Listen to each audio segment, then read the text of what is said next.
Boa noite, pessoal. Já já vamos começar nossa live do Sindicato dos Médicos. Vou dar um tempinho, esperar um minutinho para começar, para as pessoas irem chegando. Nós somos pontuais, então vou dar um minutinho de espera aqui.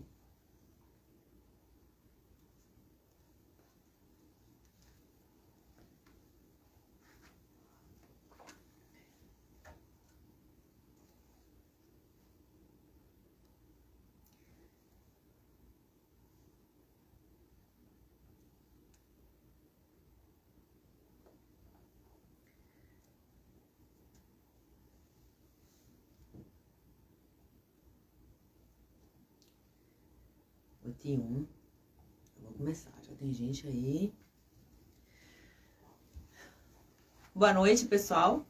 Vamos começar então mais uma live do Sindicato dos Médicos da Bahia. Hoje, dia 21 de dezembro de 2020. Vamos abordar um tema muito interessante. É um tema que a classe médica tem dificuldade. O médico é um profissional que, enquanto está produtivo, ele consegue uma boa renda, mas quando ele não está mais produtivo, seja por enfermidade, seja pela idade avançada, ele tem uma queda importante dos rendimentos e, às vezes, precisa até de ajuda no final da vida, né? Quem de vocês não conhece um médico mais velho que, no final, depois de ter ajudado tanta gente, precisa de ajuda, né? Então, precisa se planejar. A classe médica precisa aprender a se planejar.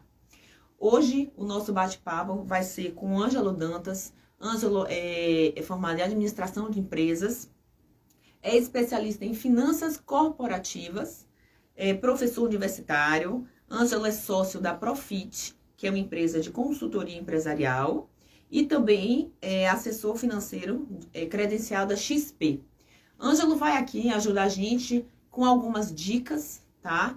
E no final nós vamos dizer para vocês, nós vamos informar um pouco sobre um curso que vai ter uma parceria do Ângelo com o Sindmed para ajudar os médicos, tá, a se planejar. Isso é uma coisa muito interessante. Acho que esse é um papel importante do sindicato, ajudar o médico nisso, tá? Vamos aceitar aqui nosso convidado, Ângelo.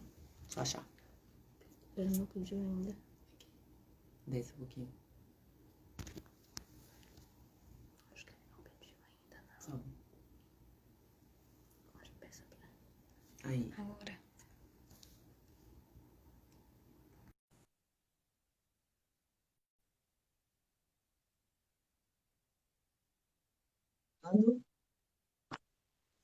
Boa noite, Ângelo. Bem-vindo à Casa dos Médicos.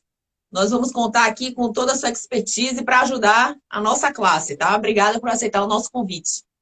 Joia, boa noite, Mônica, boa noite a todos. É um prazer estar aqui com vocês e queria, antes de iniciar, parabenizar a iniciativa aí do sindicato, porque realmente esse é um tema que a gente já batalha aí há cerca de 20 anos, que diz respeito à educação financeira, porque ele mexe diretamente com a vida e com a qualidade de vida das pessoas e com as famílias. Então, a gente já vem há alguns anos aí trabalhando esse tema e fica feliz quando vê as classes e as pessoas começando ou dando o real valor para esse tema. Obrigada. Ângelo, então já vou começar com uma pergunta interessante. Estamos em dezembro, né? Uma parte dos médicos tem carteira assinada, tem direito ao 13º. Nós estamos vindo de um ano difícil, né? Um ano denso, e que então as pessoas tá chegando o Natal. Então, assim, eu queria que você desse uma sugestão. Você dissesse assim, o que é o ideal para aquelas pessoas que têm direito ao 13º? Como é que elas devem utilizar esse dinheiro? Perfeito, perfeito. Assim, isso depende muito da realidade da situação de cada pessoa. Esse ano realmente foi um ano fora da curva, onde a maioria dos fatos e acontecimentos foram meio que aleatórios, onde você não conseguia prever em determinado momento como seria o dia seguinte. Mas agora que a poeira começa a baixar, começa a aumentar o grau de previsibilidade, diminuir as incertezas e chegamos ao final do ano. Então você tem pessoas que, por exemplo, estão chegando no final do ano com a situação financeira confortável, com seu orçamento em dia, bem administrado. Então, uma pessoa nessa situação pode se dar o luxo de dar um mimo a si ou um terceiro, através das compras de Natal, uma ceia bacana. Mas, por outro lado, você tem pessoas também que estão chegando no final do ano com muita dificuldade. Por quê? Mesmo aquelas que têm direito ao 13º, nesse período de pandemia, podem ter tido redução nos seus rendimentos ou aumento nas suas despesas. Tá? Então a gente vem presenciando um período aí onde os preços estão aumentando bastante. Então, mesmo que você tenha um salário que você vai receber, o orçamento de muitas dessas pessoas foi comprometido ao longo desse ano. Então, esse tipo de situação merece um pouco mais de cuidado. Então, eu diria que essa pessoa, primeiro, ela tem que observar se ela tem dívidas, se ela está tendo sobra no seu orçamento ou não, e focar em organizar isso. Deixar de dever, buscar um superávit no seu orçamento, e a partir daí, buscar usar para compras ou investimento. Ao contrário da primeira situação, que é uma pessoa que chegou equilibrada. Entendi. Esse ano, Ângelo, o que é que acontece? Muitas pessoas, cada crise, né, principalmente decorrente do Covid, então muitas pessoas perderam o poder aquisitivo, então não puderam voltar nos seus médicos, que seriam consultas particulares. Muita gente ficou desempregada, perdeu o plano de saúde, né? Muitos médicos ficaram doentes, muitos médicos mais velhos, ou dos fatores de risco mais importantes, com doenças crônicas ou obesidade. Então, os médicos que trabalhavam principalmente em consultório tiveram uma perda de renda importante, né?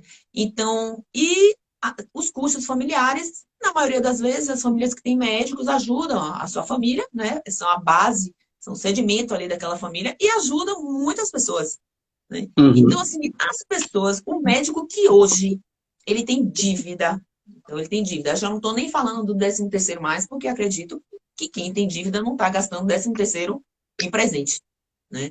Mas, então, assim, o médico que tem uma dívida hoje, eu queria que você desse uma dica mais simples, assim. O que é o ideal? Pegar empréstimo em banco, pegar um empréstimo consignado? O que é a dica mais fácil, assim, para poder ajudar a pagar essas dívidas? Perfeito. O que é que eu observo? Muitas das pessoas que chegam ao final do ano com dívidas, pode parecer que não é verdade, mas elas desconhecem muitas vezes o tamanho dessa dívida, ou tem alguma dificuldade de aceitação, e seguem fazendo compras, e seguem gastando, e seguem consumindo. Isso é comum. Por quê? Porque nós não estamos habituados a desenvolver esse tipo de controle e de planejamento financeiro.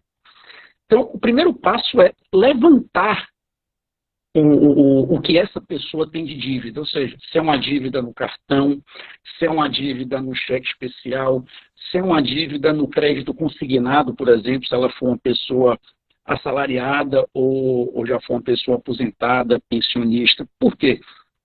Cada empréstimo desse tem uma característica e ele deve ser usado em uma determinada situação específica. Se ele for utilizado de forma errada, ele não vai gerar o efeito esperado.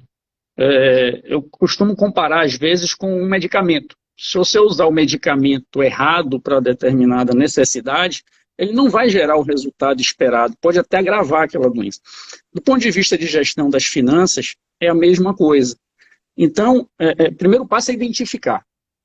Se essa dívida for no cartão de crédito, ou se essa dívida for um cheque especial, são as duas dívidas mais perigosas. Por quê? Porque elas são muito caras. E são dívidas de curto prazo. Então, elas estrangulam qualquer orçamento. Você pega aí uma taxa média de cheque especial de 8%. Então, a cada 100 que você está devendo, todo mês é 8 a mais que entra. Então, se você entrou no cheque especial, é porque você já não estava tendo geração de renda, ou de caixa, ou de superávit, para cobrir aqueles seus déficits, aqueles seus débitos. Imagine se a cada mês entrar 8. E isso é juros composto, é exponencial. Então, é 8 esse mês, no outro mês já é, 8, já é mais 8,80 ao invés de 8 e por aí vai. Então, tem que buscar identificar isso. Cartão de crédito, se está pagando o mínimo, pula fora. É realmente joga algo no lixo. é impagável. É impagável porque é muito caro. É muito caro. Então, identificou, está com dificuldade, tem que buscar ajustar o orçamento. Eu costumo dizer que o orçamento é uma ferramenta de autoconhecimento. Então, outra analogia era de saúde. Então, quando uma pessoa está sentindo que tem algo errado com ela, ela procura um médico, onde o médico fará alguns exames e irá solicitar outros. Então, trazendo para esse mundo das finanças pessoais, o orçamento é o exame básico. É o exame básico quando você chega no consultório, digamos, onde no orçamento você vai conseguir identificar as receitas, vai conseguir identificar as despesas, ou seja, para onde o seu dinheiro está indo. E se está sobrando ou faltando. Para partir daí você atuar. Se está faltando, por que está faltando? Então eu vou atuar em cima daqueles elementos que às vezes eu nem sei que eles existem. Eu já vi muitas pessoas, ao olhar um orçamento, se surpreenderem com o volume das despesas que elas têm e dizendo, poxa, eu gasto tanto com isso, eu não sabia. Então, uma ferramenta de autoconhecimento. Poxa, eu estou no vermelho nesse montante, eu não fazia ideia disso. Já ouvi muito isso. Então, o primeiro passo é fazer o orçamento. Listar no detalhe as receitas e as despesas. É o primeiro exame para você conseguir tratar, digamos, das suas finanças pessoais. Então, se ela está no vermelho, você tem que buscar identificar os itens que não são essenciais e eliminá-los ou reduzi-los, colocar meta mesmo, conversar com a sua família. Porque eu costumo dizer que é um orçamento familiar.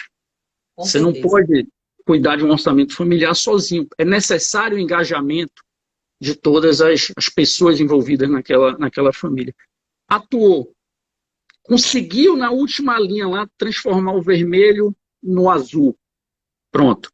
Agora eu vou ver qual o tamanho desse azul e o que eu consigo encaixar agora para eliminar essa dívida. E aí eu vou buscar renegociar aquela dívida para que ela caiba exatamente naquela linha azul que sobrou. Sobrou 100, eu tenho que encaixar a dívida nesses 100. Porque se for 120 minha parcela da dívida, eu vou estar buscando no mês seguinte mais 20. Porque eu só tenho 100 sobrando mensalmente. E que linha que normalmente é possível? Em termos de custo consignado, realmente, ele é o que tem hoje de mais barato no Brasil. Por quê? Nem todo mundo tem acesso. Nem todo mundo tem acesso, somente aqueles que são assalariados ou pensionistas. Então, mas que mesmo sendo o mais barato e o mais interessante, ele também é o mais... Eu diria que ele é muito perigoso, talvez até mais do que o cheque especial e o cartão de crédito. Mas em que sentido? Não de custo. Como ele vem descontado no contra-cheque, ele vem direto reduzindo a sua renda. Você não tem para onde correr, você não tem muita margem de negociação. Enquanto o outro não, você consegue negociar e administrar. Então, tem que ser realmente para aquela pessoa que fez o dever de casa, fez o orçamento, conhece adequadamente de onde vem o seu recurso, como ele é gasto e quanto sobra. Do contrário, é tentar transformar esse cheque especial ou tentar transformar esse cartão de crédito em um crédito rotativo mesmo, CDC, tentando adequar o prazo e a parcela ao superávit que você conseguiu identificar no seu orçamento. Tá, mas e se a pessoa não conseguir identificar? Então, digamos, você falou que o crédito consignado seria o número 1, mas nem todo mundo consegue. Para pagar o cartão e o cheque especial, que são os piores juros, hoje o que seria melhor? Empréstimo em banco, em determinado banco? Porque o que a gente vê, às vezes, Ângelo, são aquelas pessoas que não pesquisam nada, né? Às vezes pedem dinheiro emprestado também e terminam se embaralhando. Isso que você falou do crédito consignado é muito comum com os idosos, né? Pega esse empréstimo consignado, e depois ele pega novos empréstimos porque ele já incorporou aquela dívida ao salário dele. E ele vai pegando novos empréstimos para poder ajudar a família. Então, não consegue fazer essa reeducação ideal que você está falando, né? Perfeito, perfeito. Para aquela pessoa que realmente não conseguiu criar essas ferramentas, desenvolver esses conceitos e essa prática, eu diria que ela tem que buscar ajuda com algum amigo, com alguém da família. Tem alguns locais que oferecem esse tipo de assessoria também para essas pessoas, porque você tomar decisões sem utilizar uma ferramenta orçamentária é como se você estivesse atravessando a rua com os olhos vendados. Você pode acertar, mas você pode ser atropelado no meio do caminho. Porque você precisa medir, identificar, aferir, que aí você vai ser assertivo. E aparentemente, para quem não está familiarizado, parece que é uma ferramenta difícil, mas não é, não é. Eu conheço pessoas que fazem numa planilha Excel da mais simples possível, eu conheço pessoas que fazem numa folha de papel, em uma régua, em uma caneta. Enfim, tem pessoas que usam aplicativos que hoje você tem gratuitos, inclusive, para estar fazendo esse tipo de trabalho, esse tipo de controle, mas é necessário fazer. Então, eu diria que o Brasil é um país jovem do ponto de vista de educação financeira, né? Eu diria que essa fase começou em 1994.2, com o Plano Real. Então, a gente está falando aí de menos de 30 anos. 20 e poucos anos. Então, a gente está falando de jovens, ou seja, um país muito jovem do ponto de vista de educação. Então, agora é que a gente tem uma geração sendo criada e recebendo educação com esse tipo de formação. Então, a gente tem aí uma transição de gerações. Então, vai ter o caso aí da aposentada ou do aposentado que você mencionou, que realmente ela vai precisar de ajuda. Teremos algumas pessoas na meia-idade que realmente precisarão de ajuda. Mas nós temos já uma geração nova chegando, que é a geração pós-94, que foi quando o país conseguiu controlar a inflação, principalmente, e começou ali a falar de planejamento. Então, é tudo muito novo. Então, para aqueles que não têm esse conhecimento, é importante buscar. Hoje você tem canais bacanas na internet, você tem site bacana, você tem livros. Inclusive, dentre os livros de não ficção, se você for ver a lista dos mais vendidos, eu diria que entre os 10 sempre tem lá, os 5 primeiros hoje são ligados à educação financeira. Então, olha a importância que esse tema vem tomando dentro da sociedade. Com certeza. Ângelo, dá uma dica. Os bancos têm juros diferentes, né? Para se conseguir os empréstimos com garantias diferentes. Mas eu acho que é interessante quem tem dívida pesquisar os valores dos juros dos bancos, né? Sem dúvida. Eu costumo dizer isso em algumas aulas. Quando a gente vai numa loja comprar um sapato, a gente pergunta o preço e negocia. Quando a gente vai trocar de carro, a gente pergunta o preço e negocia. Agora, quando a gente vai alugar o dinheiro no banco, a gente não pergunta o preço e não negocia. A gente está preocupado só com a parcela. Então, isso é muito comum. Então, é importante fazer uma pesquisa de preço. Hoje você tem os grandes bancos, hoje você tem bancos menores operando forte também no consignado. Você hoje tem as fintechs para operações menores. Hoje você tem operações com garantia de imóvel. Está aí a gente falando de outra modalidade. É uma operação bacana também, com garantia de imóvel, porque ela costuma ser mais barata do que as outras taxas e ela lhe dá prazo. Então vamos imaginar que você tem uma pessoa que está muito endividada, como a gente mencionou lá no início, e aquela renegociação lá de 36 meses para rolar o cheque especial, o consignado, ou cartão de crédito, não é suficiente para que a parcela dela caiba dentro daquele superávit, daquela última linha azul do orçamento. Então, se ela tem um imóvel que não seja o único bem de família, que é onde reside a família, se ela tiver algum outro imóvel, ela pode oferecer isso em garantia para o banco. Então, tem bancos aí que vão oferecer 25 a 30 anos para ela. Então, ela vai conseguir ter uma parcela muito pequena. Mas, novamente, ela tem que ter um orçamento Que caiba. elaborado e controlado e acompanhado periodicamente. Por quê? Porque senão ela corre o risco de entrar na mesma ciranda que ela vinha e agora comprometer um imóvel e perder um bem. Então, é uma linha bacana, é uma linha adequada, é uma linha barata, é uma linha longa, mas precisa se organizar para fazer, para buscar essa linha. Falando em empréstimo com garantia, alguém perguntou aqui na live, Barreto Paulo perguntou sobre financiamento imobiliário. Tem alguma dica? Então, talvez seja algum médico que esteja querendo saber sobre financiamento imobiliário. Querendo trocar a casa, comprar uma especial? casa. Assim, vivemos num bom momento para o crédito imobiliário. As taxas de juros nunca foram tão baixas. Hoje a gente tem taxas de crédito imobiliário abaixo dos 7%, 6,7%, 6,8%. É uma taxa longa e entra naquela categoria que a gente falou. Para cada necessidade tem um remédio. Então, se eu quero comprar uma casa, se eu quero comprar um imóvel, tem que ser o crédito imobiliário. Eu já vi pessoas naquela ansiedade de, eu não gosto de fazer dívida. E aí, isso acontece na área de saúde.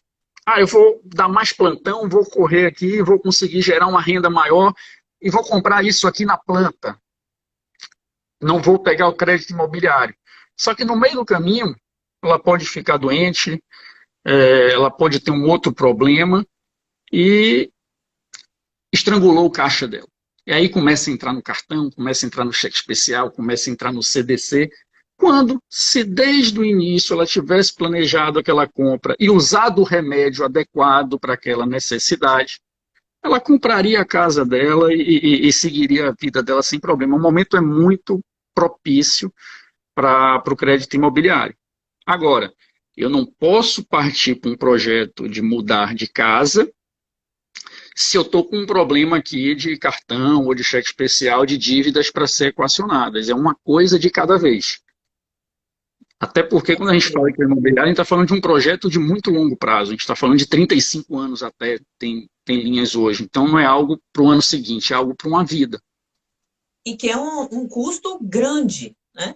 Se você está mudando para uma casa mais cara, a não ser que você tenha dívidas e vai se mudar para um imóvel mais barato e tentar pegar esse dinheiro e sanar dívidas, né? Sanar dívidas, perfeito. Mas aí ela não vai necessariamente precisar fazer o crédito imobiliário. Isso não tem a ver com crédito, é isso que eu tô falando. Se ele vai sanar dívidas e de uma casa maior para uma casa menor, ok. Mas se você juntar, somar dívidas, não seria nem pensar. Então, assim, digamos, vamos pensar agora no salário do mês. Então, o salário do mês, 100% que você ganha, qual é que é o básico de uma programação de gasto mensal? Então, uma pessoa, um médico que não tem dívida, ele produz X mil no mês. E quanto é que é? X%, aquela formulazinha básica, que eu sei que você vai fazer o curso aqui no Sindicato dos Médicos, em parceria com a gente, vai dar dicas muito melhores, mais explicadas, né? Pessoal, participem desse curso, nós vamos falar sobre esse curso depois. Mas, assim, aquela receita mais simples.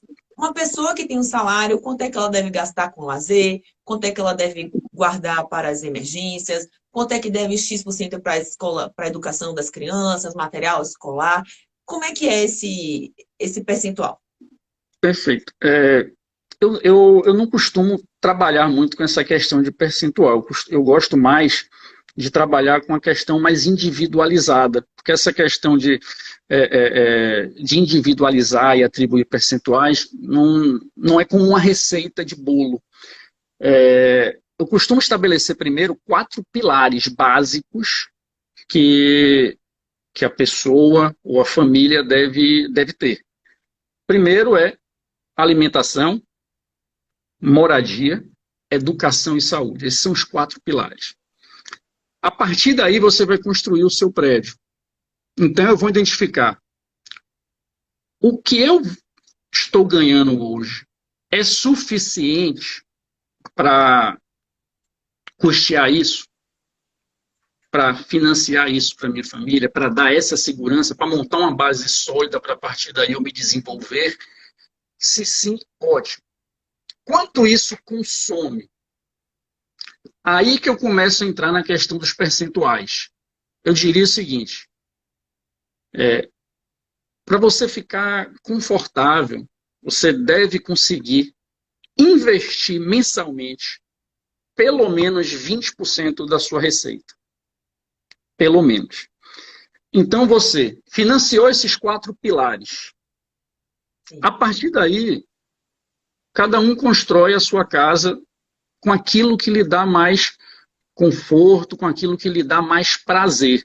Alguns vão para o lazer, outros vão para a roupa, outros vão para o carro, outros vão para receber pessoas em casa. É muito, muito pessoal.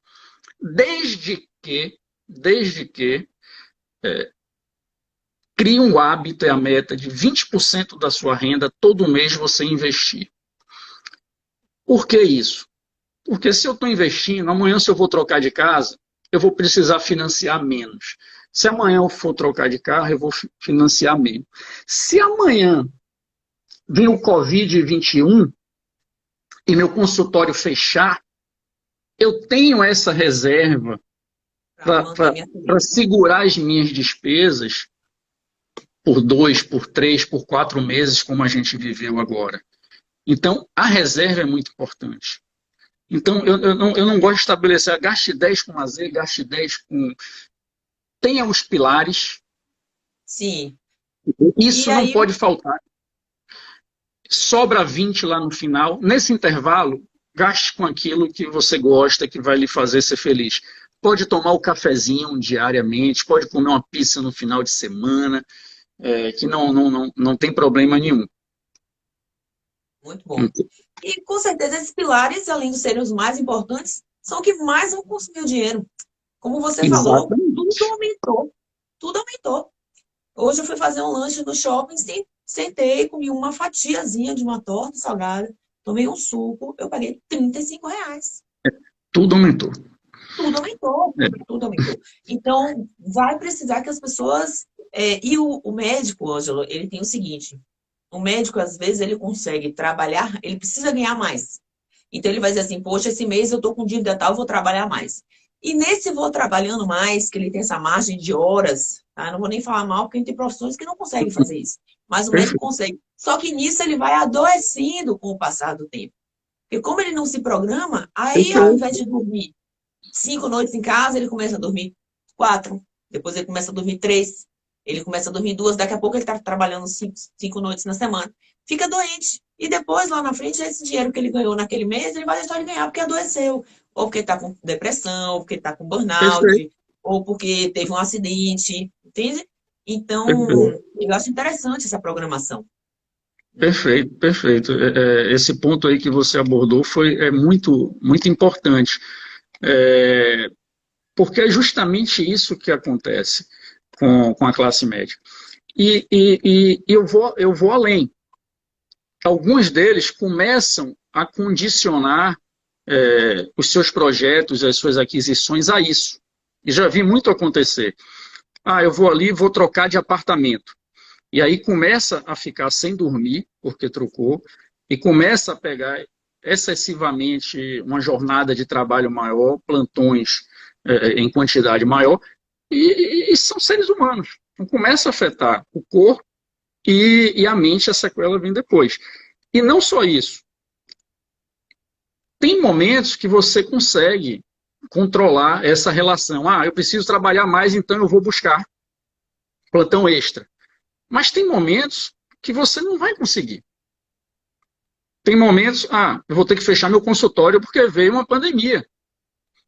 Tem momentos que muitas faculdades criaram um curso de medicina e está tendo muito estudante anualmente e que os plantões estão ocupados, vamos imaginar um cenário. Vai diminuir, a oferta você pode ter uma oferta maior de mão de obra da área de saúde, e eu não ter a quantidade de plantões ou de procedimentos que efetivamente eu estava acostumado a ter no passado, porque o mundo está girando numa velocidade muito rápida e as coisas estão mudando.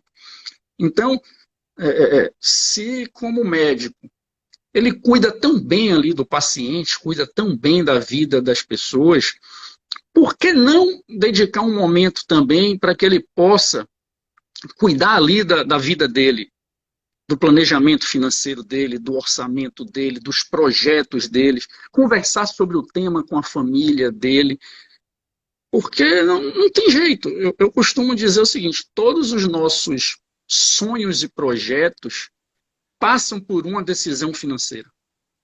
Todos. Então, por mais que eu diga, eu não gosto de finanças, eu não tenho aptidão para isso, eu preciso conhecer o mínimo, porque eu estou dentro de um mundo financeiro, onde qualquer coisa que eu venha realizar vai passar por decisões financeiras.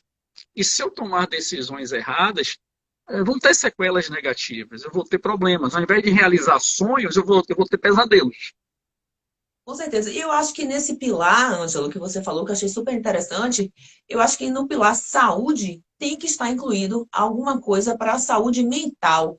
Então, atividade física tem que estar incluída aí. Algum hobby tem que estar incluído aí. Talvez um acompanhamento com o psicólogo tem que estar incluído aí. Para que a vida produtiva ela possa ser mais longa, né? Porque tem coisas que a gente não vai poder prevenir, doenças, acidentes, mas tem coisas que a gente vai poder prevenir, doenças psiquiátricas, né? Alterações que venham com obesidade, porque não fez atividade física. Então, na saúde, eu acho que super interessante a gente abordar isso. Precisa de alguma coisa que cuide da mente, né? Perfeito. Exatamente. Tem que dedicar um tempo a isso, que não só o trabalho para correr atrás do dinheiro. Porque senão a gente fica... Se entrar nesse círculo... Eu costumo ter um autor que ele diz o seguinte, é a corrida parece um gato correndo ali em círculo atrás do rabo. Você corre, corre, corre, então você está o tempo inteiro trabalhando ali, feito um condenado só para pagar a conta. Quando, na verdade, o que falta para você, às vezes, é o mínimo de conhecimento.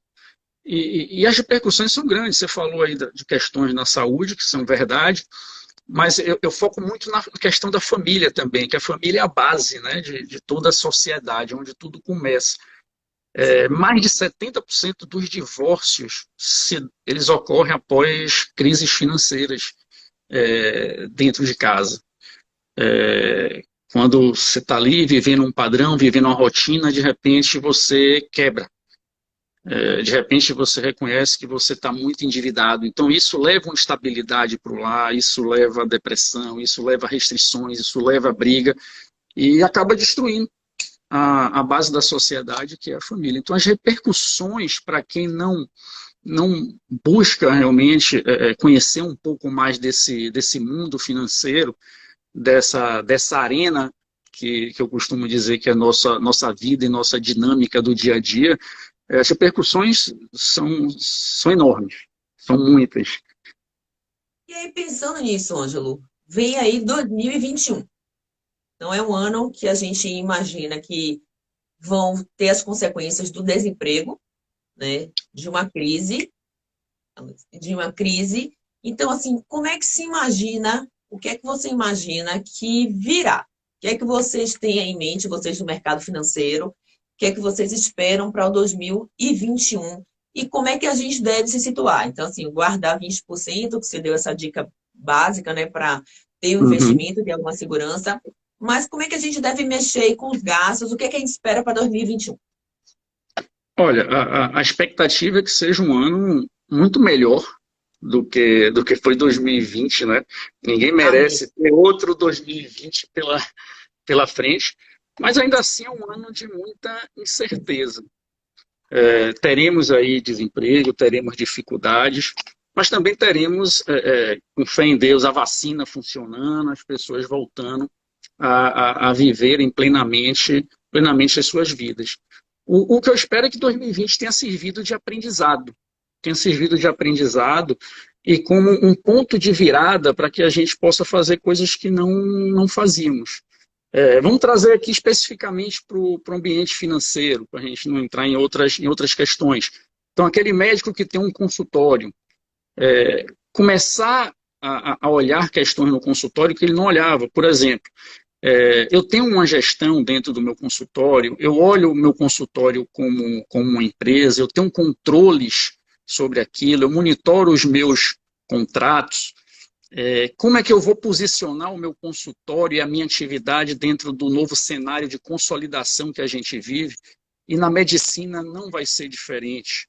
A gente tem um cenário hoje de consolidação muito forte, verticalização do segmento. Então, isso vai provocar uma série de mudanças na classe médica. Em que sentido? Nós temos aí os grandes grupos como Apvida, Notre Dame Intermédica, Redditor fez uma emissão de ações, agora captou mais de 11 bilhões, então vai vir muito forte. Então, o Brasil e o mundo vem mudando muito rapidamente. Então, eu vejo um 2001 onde não passou 2020, agora eu vou respirar. Não, é um 2001 que vai requerer muita intensidade, muito estudo, muito entendimento do que está acontecendo dentro da arena na qual eu estou inserido. Então eu vejo um 2021 muito nesse sentido, muito intenso. Entendi. Eu acho que, assim, 2020 deixou muitas lições, né? Foi um ano muito difícil, muitas perdas, um ano de medo, ansiedade, do desconhecimento do que poderia acontecer, de como lidar com esse vírus e as outras doenças todas, né? A depressão explodiu, né? As pessoas trancadas em casa, ficando desempregadas, perdendo amigos, parentes, colegas. Um ano realmente trágico, mas que trouxe muita noção do que o que é realmente importante. Então, a gente viu o valor da família. Eu acho que serviu muito para isso. Você vê o valor da família e o valor do que realmente é importante. Não adiantava você ter um guarda-roupa gigantesco que ocupa um quarto inteiro e você não tem para onde ir. Você não tem para que usar, né? Compensação, plano de saúde, você ter um plano de saúde te deu uma segurança incrível, né? Então, eu acho que serviu muito para isso. As pessoas ficaram desempregadas, que tinham algum dinheirinho guardado, falaram, meu Deus, graças a Deus que eu fiz um planejamento financeiro. E a rapidez das informações. Então, os consultórios, você enxugar mais. Conseguir enxugar, viu? Que de repente você não precisava de 2 funcionárias, às vezes uma funcionária já estava suficiente.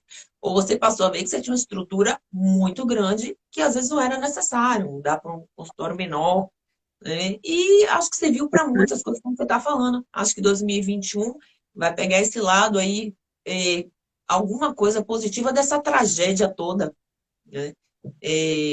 E eu acho que as pessoas vão levar esse aprendizado financeiro, Ângelo. Agora, Sim. você disse que vai ser um ano melhor, financeiramente melhor do que 2020. Tem que ser, tem que ser. Eu não trabalho com outra hipótese, não. Agora, legal, observe que muitas das coisas que você mencionou aí agora estão ligadas aos 4 pilares que nós mencionamos, né? Então, qual foi a grande preocupação? Se ia faltar alimento. Então, você via as pessoas no começo correndo para mercados e algumas controlando as despesas ali, cortando, porque não pode faltar para comida. Um teto para eu ficar, uma casa para me abrigar com conforto. Olha a moradia, que é o outro pilar. Você falou do plano de saúde. Olha, se eu precisar, eu vou ter acesso aqui à saúde de qualidade. Então, é o outro pilar. E a educação. Eu precisava o tempo inteiro estar me informando adequadamente e ter a capacidade de discernir o que fazia sentido e o que não fazia sentido. Porque nós fomos bombardeados naquele momento ali de uma série de informações. Uma parte é porque era realmente tudo muito novo, mas uma parte a gente via que tinha até uma certa má fé em alguns casos de disseminar algumas informações. Então, aí entrou a educação, para lhe dar essa habilidade de discernir e administrar aquele momento. Então, os 4 pilares tem que estar na base de qualquer planejamento financeiro e familiar. Não tem jeito. Com certeza. Eu acho que você deu dicas ótimas, sabe? Eu acho que foi uma live excelente. Eu queria que você falasse um pouquinho, Ângelo, do planejamento para o curso que você pretende fazer essa parceria fazer assim uma mini propaganda, que eu acho, eu vou falar novamente, a classe médica, ela não tem educação financeira. A gente, quando está na faculdade, a gente escolhe a nossa especialidade sempre com o coração. Então, às Uhum, vezes, nós não sabíamos como é que se faz uma cobrança, qual é o tipo de vínculo. Então, até hoje, eu conheço colegas que não sabem, assim, sobre os impostos de cada vínculo. Então, o médico não tem essa educação financeira, tá? E aí, quando você chega lá na frente, você começa a se deparar com vários problemas que você nem sabia que existia. E uhum, questões que você podia estar se ajudando desde antes. Um planejamento de uma aposentadoria, um seguro de invalidez, que às vezes o médico não pensa nisso, né? não penso. Principalmente o médico jovem, não sabe É, sobre vínculo empregatício, não sabe sobre como é que ele pode mesclar da melhor forma. Então, a gente precisa dessa educação financeira. Eu acho que vai ser uma excelente parceria que o sindicato vai fazer em prol da classe médica, com a sua ajuda. Eu queria que você falasse um pouquinho, assim, sobre o que a gente pretende fazer nesse curso 2021. massa, massa. Esse é um curso que nós estamos elaborando ele e planejando com muito carinho para estar oferecendo aí para a classe médica. Ele é um curso que vai abranger, ele vai ter alguns módulos, onde ele vai abranger desde conceitos básicos de finanças pessoais, conceitos básicos de economia. Vamos falar e ensinar a fazer um orçamento adequado e como segregar essas despesas. Vamos falar de produtos de dívida, vamos entrar um pouco mais no detalhe das características de cada um deles. Vamos falar de investimentos, vamos falar das diversas classes de investimentos.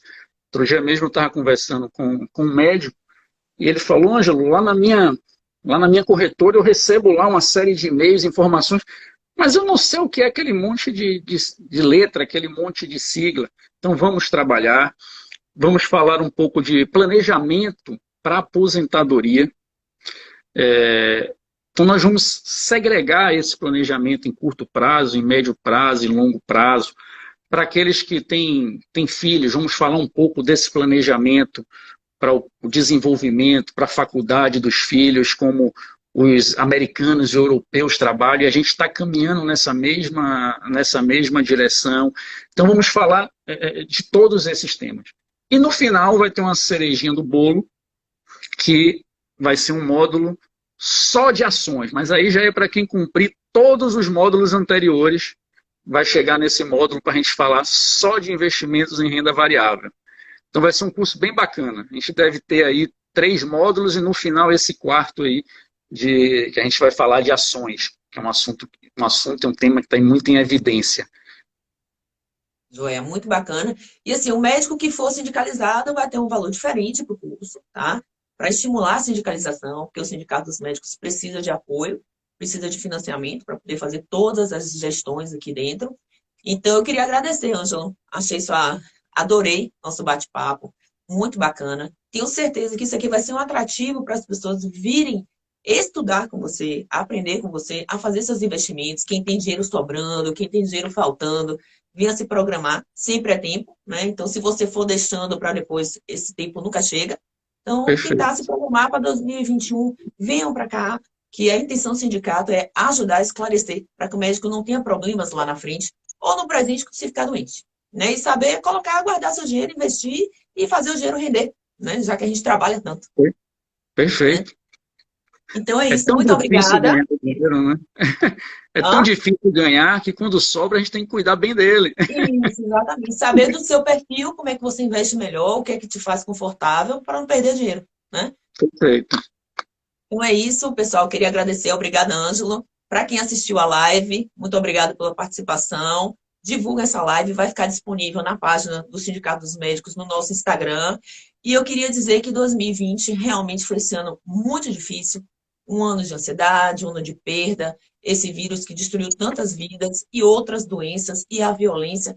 E eu espero em Deus que 2021 realmente seja um ano muito mais positivo, que as pessoas continuem com a solidariedade de 2020 e que a gente tenha uma vida muito mais tranquila e valorizando tudo que a gente aprendeu, que em 2020 realmente é o importante para a vida da gente. Um beijo, gente. Tchau. Até a próxima. Tchau, Ângelo. Boa noite. Tchau, tchau.